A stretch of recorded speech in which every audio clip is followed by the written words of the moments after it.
Right. Congress ఎమ్మెల్యేల secret మీటింగ్తో ఇంకా వాతావరణం వేడెక్కింది. కాంగ్రెస్లో ఇంకేదో జరుగుతోంది అన్నటువంటి చర్చ మొదలైంది. రైట్, అసలు కాంగ్రెస్లో ఈ కల్లోలం ఏర్పడడానికి ప్రధానంగా రీజన్స్ ఏమై ఉంటాయి? దీనిపైన ఇవాళ డిబేట్లో మనం మాట్లాడదాము. రైట్, ముందుగా మనము ఆరేపల్లి మోహన్ గారితో మాట్లాడదాం. మోహన్ గారు, good evening sir. Good evening అమ్మా. గుడ్ ఈవినింగ్ రోజా గారు. Good evening. యా, మోహన్ గారు, ఏంటి కాంగ్రెస్లో ఈ కల్లోలం? ఏంటిది? చినికి చినికి గాలివాన్లాగా మారుతుందా, లేదంటే టీ కప్పులో తుఫాన్ లాగా సమసిపోతుందా? అసలు ఎందుకు ఈ కల్లోలము, ఈ చర్చ ఇదంతా జరుగుతుందనంటే, అంటే ఏదో కల్లోలం అయితే ఉంటుంది. ఎప్పుడు ఉంటుంది? మంత్రివర్గ విస్తరణ తర్వాత డెఫినెట్గా ఏదో జరుగుతుంది అనేటువంటి ఒక వాదన అయితే ఉంది డెఫినెట్గా. కానీ ఇది మరి దానికంటే ముందే పెద్ద రచ్చకు దారితీసినటువంటి పరిస్థితి. ఏంటి రీజన్ ఏంటంటారు? నాయకత్వ వైఫల్యమా? నాయకత్వ వైఫల్యం కాదు కానీ అంటే అవసరాలు తీరుతాయి లేవు అనే ఒక రకమైన మీమాంసతోని అభద్ర భావంతో కొంతమంది మరి అలా చేస్తున్నారేమని అనిపిస్తా ఉంది. ఉదాహరణకు ఏంటంటే ఈరోజు చెప్పదలుచుకుని ఏంటంటే లోటు బడ్జెట్ తోని దాదాపు 6-7 లక్షల లోటు బడ్జెట్ తోని రాష్ట్రం ఉంది. మనము ప్రతి పని చేయాలంటే డబ్బే అవసరం. మరి ఎమ్మెల్యేలు, నేను కూడా ఎమ్మెల్యే ఉన్నప్పుడు రాజశేఖర్ రెడ్డి గారు ముఖ్యమంత్రి ఉంటే ఒక లెటర్ తీసుకుపోయి, సార్ కొంచెం ఈ 10 లక్షలు 20 లక్షలు మంజూరు అంటే వెంటనే ఇచ్చేవాడు. అప్పుడున్న పరిస్థితుల్లో 2 కోట్లు అంటే కూడా అదే నిమిషం టిక్ పెట్టేవాడు, తెల్లవారి ప్రొసీడింగ్ వెళ్ళేది. ఇప్పుడు ఆ రకమైన పరిస్థితులు లేవు. ఎందుకంటే ప్రధాన కారణం డబ్బు లేదు. కాబట్టి ఎమ్మెల్యేలు కొంత అసంతృప్తి ఉండటానికి ఒక కారణము సరి అయిన డబ్బు అనుకున్న సమయంలో అనుకున్న ప్రకారం ఏదైనా ప్రజా లబ్ధి కొరకు వీళ్ళు రిప్రజెంటేషన్ చేస్తున్నప్పుడు వీళ్ళకు మంజూరీ రాకపోవచ్చు అనేది ఒక అంశం. అయితే మీరు అన్నట్టుగా డబ్బే కారణం అయితే నిజంగానే ఓకే. అమ్మాయి, నేనేమన్నా డబ్బు అంటే నేరుగా డబ్బు అంటే లేను.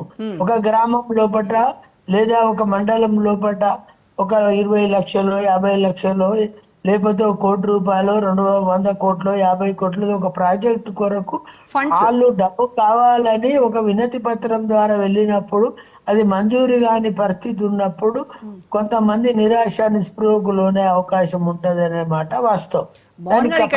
డబ్బు కాదు. ఓకే, మీరు అన్నట్టుగా నిధుల గురించి ఒక నిమిషం లెట్ మీ కంప్లీట్. మోహన్ గారు, డబ్బుల గురించి ఓకే, మీరు అన్నట్టుగా నిధులు అక్కడ లేకపోవడం వల్ల వాళ్ళు నిరాశ నిస్పృహంలో ఉన్నారు అనేది ఒక పాయింట్. కానీ మేజర్ ఏంటంటే వాళ్ళకి అసలు సరైన గౌరవమే దక్కట్లేదు. ప్లస్ ఇక్కడ 2 గ్రూపులు, ఏదైతే గతంలో మనము బీఆర్ఎస్ గురించి అన్నామో, బీటీ యూటీ 2 గ్రూపులుగా ఉన్నాయి, ఇదే కేసీఆర్ కొంప ముంచిందని మాట్లాడుకున్నామో, అలాగే ఇప్పుడు కాంగ్రెస్లో కూడా 2 గ్రూపులు తయారయ్యాయి. దీనివల్లనే మేజర్గా ఇష్యూస్ వస్తున్నటువంటి పరిస్థితి అని అంటున్నారు. అంటే as per my knowledge, my observation ప్రకారం అయితే పెద్ద ఈ 2 గ్రూపులకు అనుకునే విధానం అయితే ఉండొచ్చు. అందరికి విశ్లేషకులు కానీ కొంతమందికి 2 గ్రూపులను భావించవచ్చు. కానీ నా అభిప్రాయం అయితే ఒక గ్రూప్ కు పని జరుగుతలేదు, సరి అయిన సమయంలో మరి సరి అయిన నిధులు మంజూరు జరగటం లేదు. మేము అనుకున్నట్టు మా మండలానికి, మా నియోజకవర్గానికి వర్క్స్ మంజూరు అవటం లేదని ఒక కారణం అయితే, మరి వ్యక్తిగతంగా శాసనసభ్యుల గౌరవం ఆటోమేటిక్ ఉంటుందా.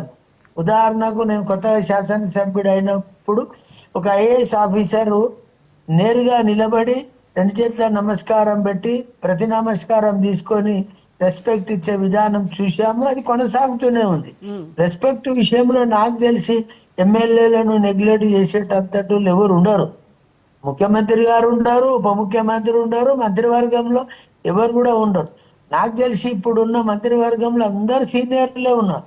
ఎమ్మెల్యేలు అంటే ఏంటి, ఎమ్మెల్యేల గౌరవం గురించి చెప్పించుకునే స్థాయిలో ఇప్పుడున్న మంత్రివర్గం లేదు అని నేను భావిస్తా ఉన్నా. ఎందుకంటే వాళ్ళంతా ఎమ్మెల్యేలుగా 3 సార్లు 4 సార్లు చేసి ఎంపీలుగా చేసిన వాళ్ళు కూడా కొందరు ఉన్నారు. కాబట్టి వాళ్ళు ప్రత్యేకించి అగౌరవపరిచే విధంగా మంత్రులు ఉంటారు అనేది ఇది నమ్మశక్యంగానే ముచ్చట. కాబట్టి అగౌరవపరుస్తుండ్రు, మాకు సరి అయిన ఏమంటారు గౌరవం దొరకలేదనేది నేనైతే వ్యక్తిగతంగా అది సరి అయినది అనేది భావించటం లేదు. రెండోది, నిధుల విషయాన్ని మాత్రం కొంత అసంతృప్తిగా కల్పిస్తుంది అనేది కొంతవరకు నిజమే.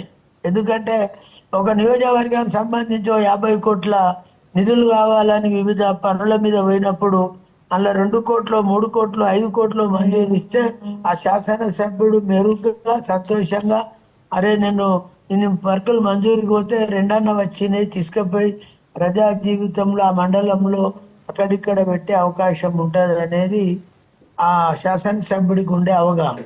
రైట్. కానీ ఇక్కడ గ్రూపులు ఉంటాయి. నాకు తెలిసి అమ్మ రాజకీయాలల్లో ఇప్పుడు మీరు అన్నారు బీఆర్ఎస్ లో బీటీ యూటీ అని ఉండొచ్చు, కాదని అంటలేము. గ్రూపులు ఉంటాయని నేను వ్యక్తిగతంగా భావించడం లేదు. ఎందుకంటే ప్రభుత్వము గడ్డు పరిస్థితులలో నిధులు లేక సరైన రాబడి లేక మరి ప్రభుత్వ పథకాలు అమలు చేయడానికే కొట్టుమిట్టాడుతున్న సందర్భంలో ఇక్కడ గ్రూపులు పెట్టి ప్రజా జీవితంలో పార్టీని పలచపరిచి ప్రజాప్రతినిధులుగా వాళ్ళకు వాళ్ళు పలచనే అవకాశాన్ని ఎమ్మెల్యేలు తీసుకుంటారని నేను అనుకోవటం లేదు.